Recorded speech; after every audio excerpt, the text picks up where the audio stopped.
ખબર છે?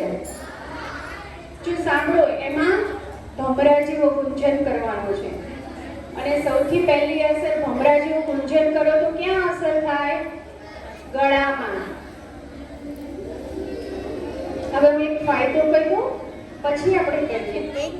જો ભ્રામરી પ્રાણાયામ કરવાથી થાઇરોઇડનો રોગ નથી થતો, આપણું ગળું સારું રહે છે અને આપણી માનસિક એકાગ્રતા વધે છે.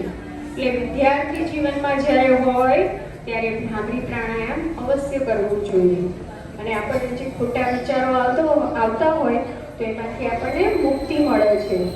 ભ્રામરી પ્રાણાયામ કરીએ કે મન શાંત થઈ જાય છે.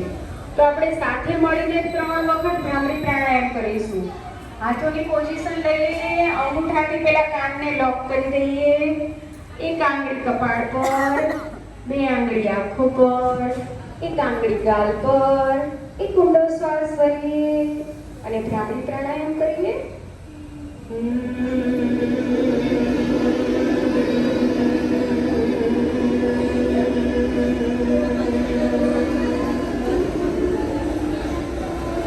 બીજી વખત.